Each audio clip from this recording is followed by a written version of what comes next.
Қайырлы күн, құрметті көрермендер. Бүгін бізде креативті индустрияны дамыту орталығының лайв подкаст жобасының кезекті шығарылымы. Бүгін менде қонақта әдемілік туралы сөз қозғайтын мамандар келіп отыр. Әдемілік деген кезде имиджмейкер, стилист, визажист мамандары және де осы мамандық емес, басқа да қыр-сырын ашу үшін осы 10-15 минутты пайдаланамын.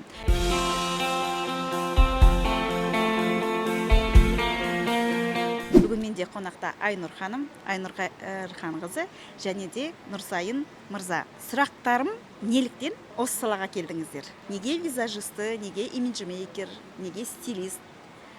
Кішкентай кезіңіздерден бастадыңыздар ма осы әдемілікке деген бір қызығушылық, әлде қалай басталды? Бастап кетсеңіз. Жалпы бәріне сәлем. Мен атым Нұрсайын болады. Мен визажистпін. Жалпы осы салада бір жыл аралығында жұмыс істеп жүрмін. Жалпы осы қызығушылығым кішкентай кезден басталды. Ең бірінші сонда сурет салу, кейін адамдардың портреттерін салудан бастадым. Кейін өсе келе осы визаж саласы қатты қызығушылық таныттым. Солай бір жыл бұрын осы саланы үйреніп алайын деп оқыдым, обучение өттім. Осы бір жыл оқады жұмыс істеп жүргеніме. Сіз өзіңіз жай ғана визажист емес, және де суретшіге дарындылығыңыз бар, сол туралы айтып кетсеңіз. Жалпы жас кезінен бастап суретке қызығушылығым өте қатты болды. Әсіресе адамдарды салу, осы қас, кірпік, көз, әсіресе көз бен қас. Осы мысалы орысша айтқан кезде гиперреализм бар. Ол прям сурет салған кезде фотодағыдай прям реалистично алып салғанды ұнатқан болатынмын. Сурет салуды кішкентай кезіңнен бастадың, иә? Кішкентай кезімнен бастадым. Сол мектеп жасында, мектептен бастап қызығушылық арта бастады. Кейін Instagram, жалпы желілерде гиперреализм деген стильде сурет салған адамдарды көрдім. Ол жерде олардың суреттерінде сол гиперреализм стилі қолданылды. Ол жерде прям аса қатты детальдарға мән берген. Осы суретке қарап мен өзімде қызығушылығым арта бастады. Сосын мен көрген кезде осы қандай прям әдемі, күшті салынған, прям детализированный сурет. Суреттер. Сонда суретіңіз ол кәдімгі фото сурет сияқты болып шығады ғой, Қазір де жасайсыз ба? Сурет саласыз ба? Қазір де салам уақытым болған кезде. Бірақ қазіргі таңда көбінесе визаж саласында жұмыс істеп жүрмін. Соң көбінесе уақытым соған кезеді. Сонда сіз визажист болған кезде жалпы суретке деген дарыныңыз болса, визажды жай визажисттен қарағанда көбірек жақсырақ жасайтын шығарсыз. Қалай ойлайсыз? Жеңіл ме? Оңай ма? Жалпы сурет салған кезде мысалы таза бетке саласыз ғой. Ақпараққа, Ол жерде өзінің формасын кетіру керексіз, формасын прям шығару керексіз. Объемын осында қанық сурет шығу керек. Объеммен жалпы көлемі аса қатты шығу керек. Гиперреализмде осы стильде салған соң, сол көлем шығару керек бізге, объем. Сол үшін визажист саласында тоже осы стиль қолданылады. Ол кезде сол жерде көлемін тоже шығару керек. Мысалы арық адамды кішкене жасайтып, кішкене салмақ қостырып, ал толық адамдарды кішкене азырып, кішірейтіп, объем кетіру керек, формасын. Көздің формасы әртүрлі болады. Медаль тәрізді, домалақ, оны ұзартып, лифтинг эффект ретінде салып, дұрыс шапка ретінде формасын кетіру алу керекпіз. Мысалы стрелка бар, то же самое. Формасын әр көзде әр қалай болады. Айнұр ханым, енді сізге кезек, өзіңіз имиджмейкер, стилист дедіңіз. Неліктен осы сала? Негізі сіздің біліміңіз мүлдем бөлек қой, Иә, әрине. Аха. Мен өз аяқ астынан болып кетті солай. Аха. Көп адамдардың арасында, енді жолдастарым арасында жүргенде барлығы комплимент айтатын. Қай жерде киінесің, қалай киінесің, қай жерде ондай стилің сенде Пайда болды деп, иә, пайда болды деп. Бірге барайықшы.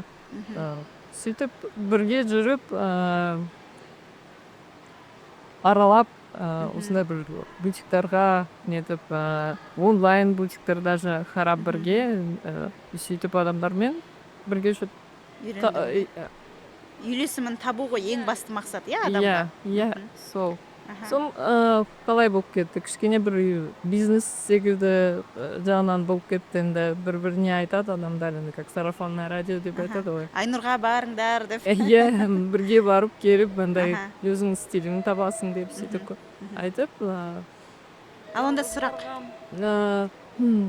Мысалы, келем, бутиктарды өзім аралаймын, келіп, Ол насмотренность дейсіз? да, это как бы насмотренности, ой, уже навыки. Аха. Уже 15 жылдай болып қалды, енді как парикмахер-стилист и имиджмейкер болып, енді имиджмейкер болып, енді кішкене азырақ болды, енді опытым, бірақ опытның объемный болды. Неге десе, кісілермен осылай келіп сөйлесіп неткенде одар уақыты жоқ. Мен говорит, мысалы, командировкаға келдім, ертең встречам бар, там, ну, тоже Образ дайындау керек, образ дайындау керек. Соны жарайтесің да, барып, бәрі бутиктарды білесің, қай жерде уже аралап, размерлерін, объемдарын адамдарын шешіп, недесің да, барып костюм бәрін, мысалы, ер адамдарға, әйел адамдарға көйлектерін, там, аяқ киімін, сумочкасын, әйел адамдарға, конечно, кішкене сложнее. Ой, все. Салонға да тоже қай жерде макияж, вот, мысалы, тоже керек. Соның бәрін нетесің да, жинақтап, адамға бәрін дайындап. Көмектесесіз, Ал енді қараңыз сұрақ, кейбір адамдар болады, енді бәріміз 90-да 60-90 деген стандартқа сай болу керекпіз ғой, Ол енді жас болсақ та жасымызға қарамай, жас қыздар да, үлкен әйелдер де соны қалайды. Ал енді стандартқа сай емеспіз біз, стандарт емеспіз. Соған байланысты образ таңдау қиын ба, қиын емес па? Маған мысалы қиын емес. Мүмкін білмеймін, енді өзімнің көзқарасым әр адамға как бы индивидуальный. Мен анандай қатты критерияларға нетпеймін стилистикадағы. Мысалы, там, когда делят немене весна, осень, лето деп светотип, ондай архетиптарға бөлмеймін. Неге десе, әр адамның өзінің жеке бір изюминкасы болады. Соны шығару керек, И вообще, мысалы, бірінші рет адаммен магазинге барып, осы аралап жүргенде, адамның артынан жүресің да қарап жүресің, ол неменеге қарайды. Көңілі қай жерге көбінді неде, да, өледі. Соның бәрін қарап неткенде, өзің определенный психология жасайсың адамға. Мысалы, андай спорт стиль, спорт кажуал, там, қандай енді өзі романтикалық образ деген сияқты, Вот. И кей кезде бір адамдар мысалы қорықпайды, айтады, мен бүгін мысалы өмір бақи шалбар киіп жүрген әйел адам айтады, жоқ, мен көйлек киіп көрейінші деп, мысалы. Вызов жасайды, өз-өзіне. Иә, өзіне сөйтіп, вот соны көмектесіп нетіп жүрсең, адам полностью өзінің сознаниясы да бәрі өзгереді. Иә, әйел адам өзіне көп дегенде қарап, уже кішкене нәзік көп. Басқа қырынан ашылады. Иә, өзі басқа жағынан нетіп, өзіне де қарап нетеді. Сол енді маған ұнайды өзім жұмысым. Әр адамдармен, енді адамдар разный, действительно, бәрімен барлық қызық. У каждого действительно вот своя изюминка дейміз ғой, вот солай. Маған ұнайды өзіме өзі жұмысым. Жақсы. Нұрсайып мырза, сізге сұрақ, бояу кезінде, визаж жасаған кезде сіз бірден адамның түріне қарап, қандай макияж, қандай стиль екен өзіңіз таңдайсыз ба, әлде мысалы сізге клиентіңіз айтқан кезде сол дұрыс па? Қалай ойлайсыз? Қалай табасыз сол үйлесімділікті? Үйлесімді қалай табамын? Ең бірінші адамның кейпіне, келбетіне қараймын. Кейін сосын ең бастысы өзі клиенттен сұраймын. Сізге өзі қандай макияж қанық па ашық па қандай түсті екенін сұрап аламын. Егер ашық түсті болса сонда ашық түсті қоңыр түстерді таңдаймын, немесе деген, иә? нюд, немесе қызғылт түстерді ашық ретінде таңдаймын, немесе пастельный цвета дейді ғой, сондай цветтерді таңдаймын. Егер кішкене қанық болса, сонда кішкене яркий оттеноктерді аламын.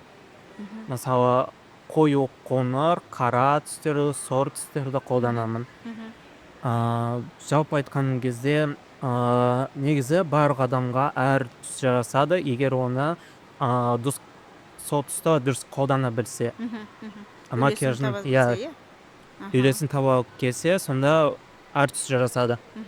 Ал енді сұрақ, кейбір адамдар болады, мүлдем визажистқа бармайды екен, өздері боянып. Сол кісілерге міндетті түрде үйреніп алғаны дұрыс па? Визаждың базасы дейміз енді, негіздерін. Қалай ойлайсыз? Мен ойымша қазір көремін, сырттан неше түрлі макияждарды көремін. Дұрыс боялмаған, қателіктері бар макияждарды өте көп көремін. Мен ойымша бір рет өмірінде осы өзін әрлеу сабағына бару керек деп ойлаймын. Жалпы өзіне ең бастысы өзін жақсы көру. Келесіде сол осы қателіктерді қателеспеу үшін сол сабақты оқу керек деп ойлаймын. Жақсы. Айнұр ханым, енді қазіргі заманда трендте не?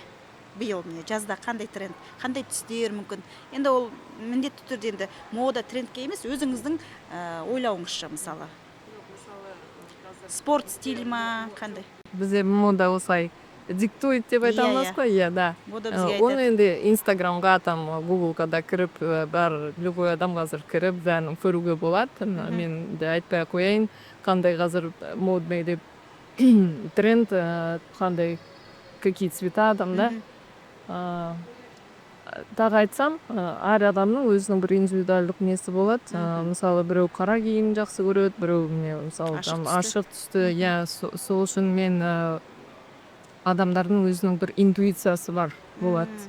И өзінің как психологиялық бір немесі өзінде Күйіне, иә, состояние. да болады. Сонда адам, мысалы, даже қандай көңіл күймен келеді, мысалы, магазинге даже өзіне киім таңдап нетіп жүргенде, сонда адамды білесің, қандай көңіл ашық болып нетсе, өзіңіз, в принципе, сондай ашық, сондай немелерді, түстерді алып киіп көріп нетіп, енді сол под настроение, эксперимент жасауға болады. Жақсы. Енді тағы да бір сұрақ, кейін кезде осындай бір стереотип қабылданып жатыр. Адам егер стилистсіз, имиджмейкерсіз дүкенге барса, ол өзіне не керек екенін білмейді да көп нәрсе алып қоюы мүмкін. Ол қымбат киім болуы мүмкін. Одан да бірнеше капсула түрде киімді дайындап алған. Мүмкін сізде 3 пиджак болады, 7 сырт киім болғанша, мысалы 7 кардиган, пиджак болғанша, лучше 3 пиджак болады деген сияқты. Сол туралы не айтасыз? Капсульный гардеробқа мен, конечно, қарсы емеспін, ол керек нәрсе, раз бұл базовый, раз бірнеше киім, неге десе адамдар шынында да келгенде, бывает так жүгіреді көзімен, тем более золотая полка деген бар, это вот мерчендайзердардың жұмыстары, которые қойып қояды, что адам келеді да, көреді, сразу алғысы келіп тұрады, да, тем более скидка деп жазылып не тұрса, вообще адам деген зон деді. Сол үшін, да, стилисті как бы консультациясында алу деген жаман емес, қажет даже прям деп сөйтіп мен ойлаймын. Все, рахмет. Ал енді менің бүгінгі образымның, образ деген кезде макияжымның визажист болған Нұрсайын мырза, өздеріңіз бағалап кетерсіздер. Шаш үлгісін менде Айнұр ханым жасады, сондықтан үлкен мамандар екеніне сенемін. Ары қарай дамуларыңыз жалғаса берсін. Өскемен қаласында белгілі бір дәрежеде визажист, стилист, имиджмейкер ретінде танылыңыздар. Өйткені қазіргі заманда Инстаграм саласы, социальный сети дамып жатыр, бізде желілер дамып жатыр. Біз жай ғана үйде ғана жүрмейміз, біз көбінесе публикада жүреміз. Публикада жүргеннен кейін біз әрине әдемі болып жүру керекпіз, әдемі үйлесімді киіммен жүру керекпіз. Сондықтан сіздерге сәттілік тілеймін. Ал енді өмірлік бір қағидаларыңыз болса, 3 қағидаңыз, қысқа нұсқа, сөзбен, үш сөзбен айтсаңыз. Нұрсайын мырза. Ең бастысы өмірді сүю деп ойлаймын. Мгм. Келесі өз өзін сүю. Мгм. Жалпы осы қоршаған орта адамзатты құрметтеу деп ойлаймын. Күшті, рахмет. Аха. Қосыламын. Жоқ, Айнұр ханым айтыңыз. Енді үшеу деп айта алмайын. В принципе, шында да қосыламын. Айтқан сөздеріне Нұрсайынның. Маған лично да енді қалай айтсам, адам деген тоқтамау керек.